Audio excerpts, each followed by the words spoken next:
Or is it really just because you're on the fringes, you're trying to get 4% and you can go the crazy side? Do you really believe it? Yeah, no, I really believe it. I really believe that's good. I don't think it's a conspiracy. I think I've survived a lot of skiers in my life, environmental skiers. I've worked on quite a few. But this isn't the same as bird flu or any of the other things that have come up. This is almost every country in the OECD is coming out and saying they now believe that man has... Well, a country doesn't, people do, but let's understand this. What is the source of the evidence for this? It's a bunch of computer models, and we know with computer models, the assumptions go in, the answers come out. When you look at CO2, yes, it's increasing, but it's 0.03.85% in the atmosphere. It's not the main greenhouse gas, actually water vapour is. In order for the models to work, the CO2 has to interact with the water in order to get that result. When you go and look at the evidence, it's not confirmed against the model. So there's a question mark about it. It could be true, it's not guaranteed. Even if you accept the models, and the whole world entered into an emissions trading scheme and held their greenhouse gases to 1990 levels, accepting those models, it would make virtually negligible difference to the world temperature. That's if the whole world did that. That's the models. That's not me saying that, that's the models, which are actually doubtful. For New Zealand to do it and put this big cost onto our households and onto our businesses, we know you could wipe New Zealand off the map, even in those models, and make no difference. I guess what we're saying is that the ACT Party were forgetting about things like the emissions trading scheme and things like that, and your green policy is in making sure that our waterways and our forests and our things like that stay beautiful and pure and everything else. All right, Russell Norman, obviously I'm going to flick over to you now because who better to respond to that? What is the Greens? Turns out, if we don't believe Rodney, but we believe everybody else, it turns out that the Greens were right about the environment all along, but the price of having a say in the decision-making process is seen you being forced to agree letting the agricultural industry off the hook till the 2012 emissions.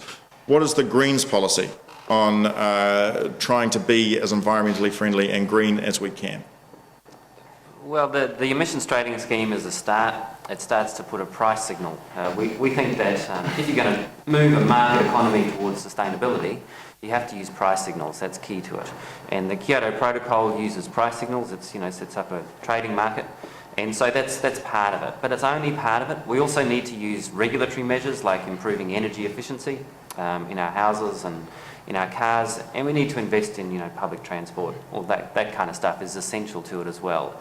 It is actually quite a big transition. It's not a small thing, but we do need to start making it because globally we have increased. New Zealand as a global player is a bit of an outlier. We've increased our emissions dramatically since 1990, 26%, and under this government they've increased dramatically. So it's important that we get on top of it. We haven't even started to flatline yet. We're still going up. The other great environment issue from my point of view is water. The future of this country and our economy depends on cleaning up our waterways. Most of our lowland rivers are now too dangerous for swimming. They don't meet swimming standards, and that's because of tremendous pollution.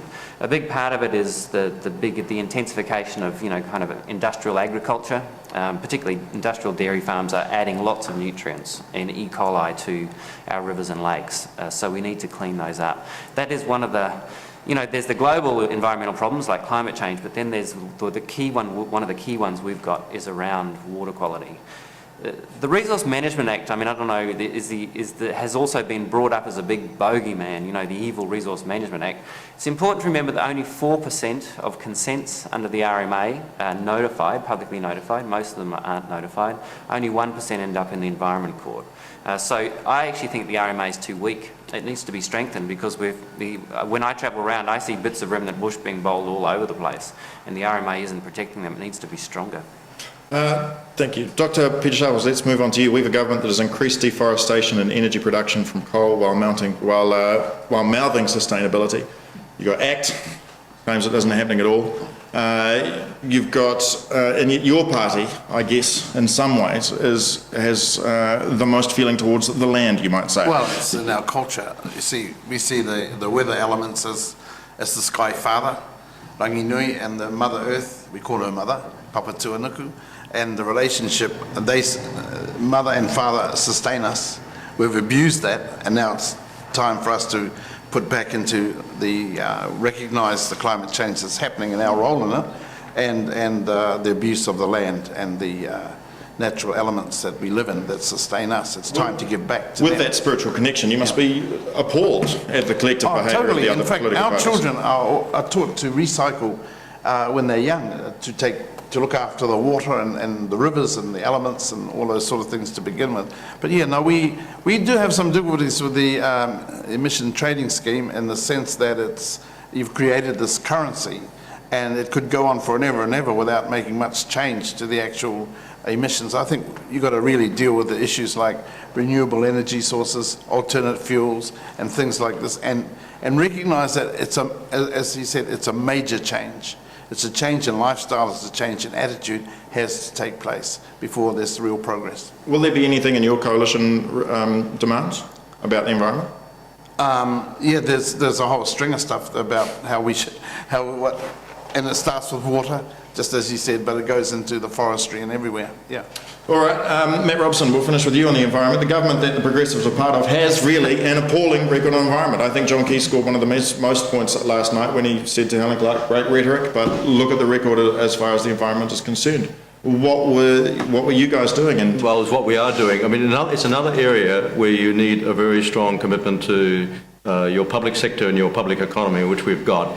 And having listened to ACT, it's a very, very scary proposal. If you think we've been an appalling record when there's been the emissions trading scheme, commitment to Kyoto Protocol, the cleaning up of the waterways is a priority because But we've also seen deforestation actually increase and energy produced by coal power double. Yes, you've also seen Jim Anderton. I mean, it almost makes voting for Rodney Hide with the chainsaw look quite good. You've also seen Jim Anderton as Minister that's the funny thing. the Minister of Forestries have to throw some of the forestry representatives out of his office who just want to not have any responsibility for dealing with this issue and forestation. And so there's been quite a lot of action there by one person. Imagine if we've got a lot more of us in there. But can I just finish on the ACT thing? The long list of scientific credentials that Rodney put out, I think he must have bought them from a California university, because nowhere is the precautionary principle in there. I actually would rather put my money with the world scientists, there's too many of them to say that it's a conspiracy, and say, even if Rodney, there's a glimmer he might be right, the precautionary principle says, let's act now. Not act as a party, but ACT small. And they're not doing that. So we've been accused by ACT often of being the Albania of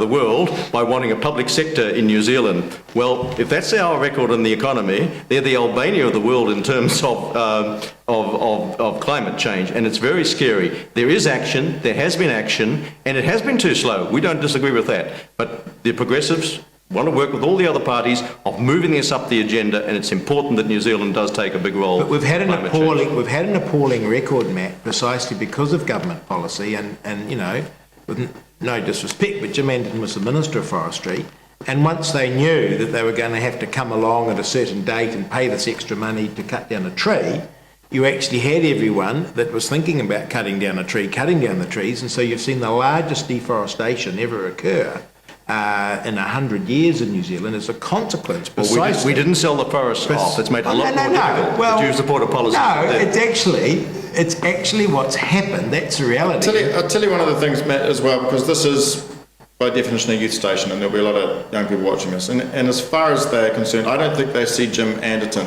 as a man who fights for affordable housing and who fights for the environment. I think they see Jim Anderton as the man who set up KiwiBank and a man who's on a crusade to ban every single minor drug rather than concentrate on the very bad drugs. Well, I think that becomes an element of that, of that's what he gets sidelined as. Let's take the drug thing. First of all, Jim Anderton doesn't ban drugs. There is a government, and we've been talking about taking the blame. And the decisions on what you do with this very big problem for our youngest people is not just Jim Anderton's. He has advisors, he has people, he advocates, but he advocates within the government. And to get those policies, all of them have to take the responsibility, good or bad. And then it's passed in a parliament, so all those members of parliament. So to narrow it down to Jim Anderton, one way or other, and say it's his policy and the rest of them can go and jump, is not rational. And there are young people, and the young people in New Zealand are not a one voice saying, let's just let it ripped in terms of drugs and alcohol. In fact, many of them, of course, are in the forefront in the youth organisations,